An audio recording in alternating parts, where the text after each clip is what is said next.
the nearly impossible journey towards world unity and peace.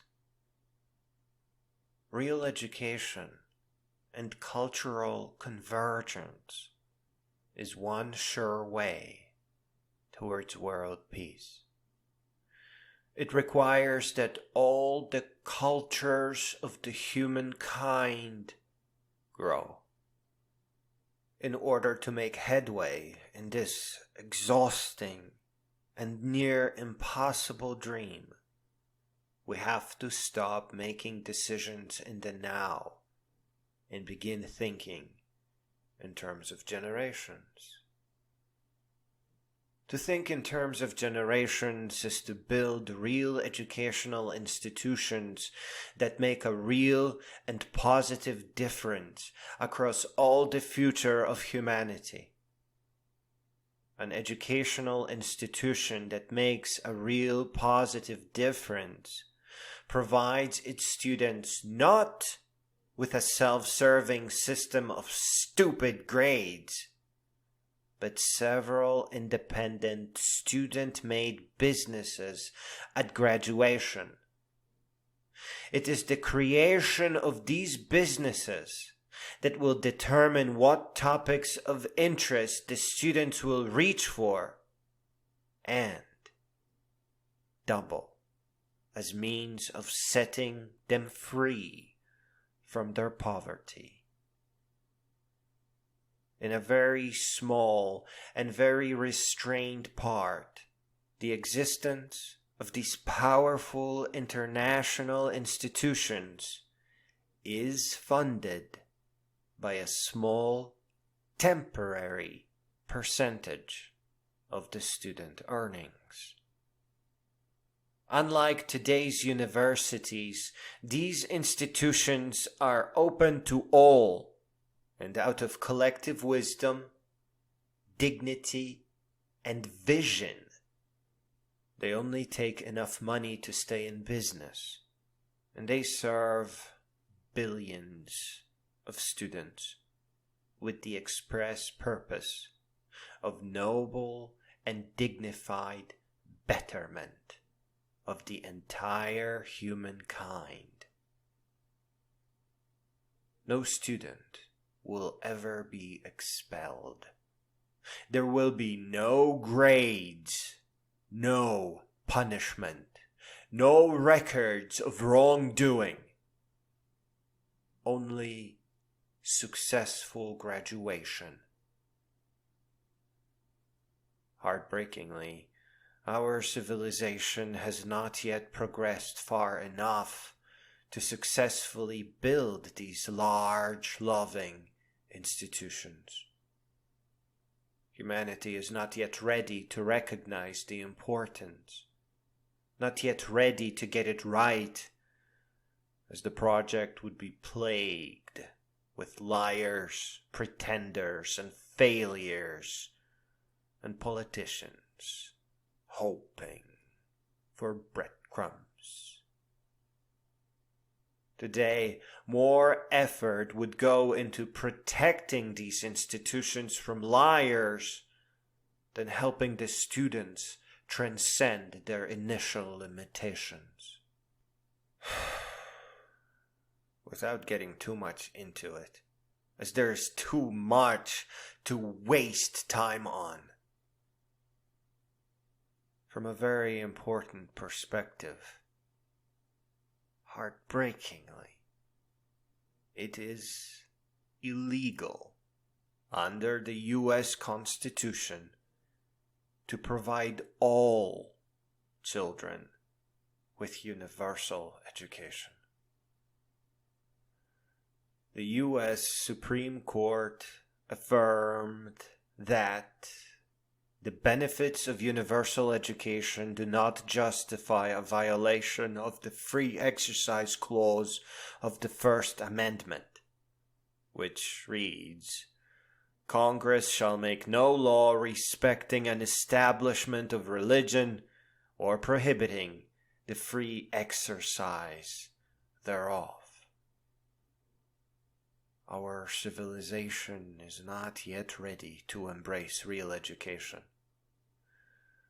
these international institutions would fail to secure stable initial funding from government, and with their importance misperceived as an attack on nationalism or the spreading of globalism, whatever that is, or some other fairy tale, they would be gutted and taxed and lose the meaningless and corrupt status of accreditation and used as an example of what not to do.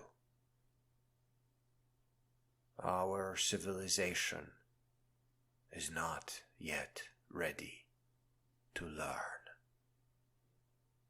The hateful and arrogant politicians we elect show us how far behind on good ideas we truly are.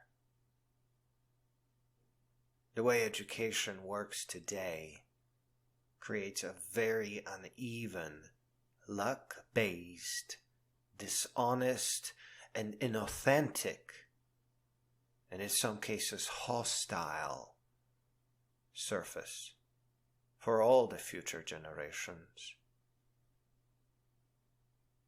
Organized education can't yet work, but there is a way around this.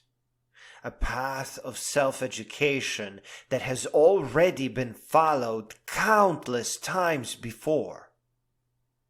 A way that revolves around encouraging all people all around the world to accept the responsibility for their own independent education. This is also the way that helps them attack poverty by becoming business-minded. Schools of today are not teaching us. They have failed us, and we are being cheated out of important knowledge and wisdom. As many of you have realized by now, we have not, in fact, received a real education. It was a make-believe education. Just hard enough to make you feel that you were working hard and that your hard-won diploma would lead you out of poverty and towards a beautiful future. The people that you thought were smarter than you were not actually smarter than you. They were self-educating independently of the useless materials presented in school. The people that became successful not because of luck, but because they accepted the responsibility for their own education. Luck is easy come, easy go.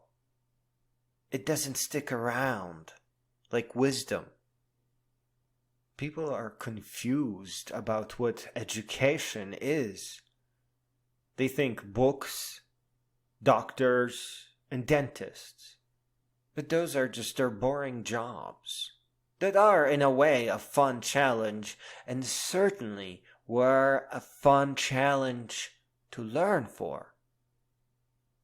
Real education is about knowledge inherited from countless lives found in powerful books, lessons, and stories, and wisdom gained from living that which truly is life, and above all, greatness. Greatness of restraint, greatness of dignity, greatness of nobility, greatness of unbreakability, greatness of fortitude, greatness of courage, greatness of honor, greatness of love, and greatness of insight, and greatness of foresight, and greatness of understanding, and greatness of authenticity, and greatness of heroism, and then some. Greatness is not difficult. It is what human beings are meant for. But it is deliberate. It requires sustained, everyday urge to better yourself. The world schools that I describe will bring world peace simply by making humanity wise.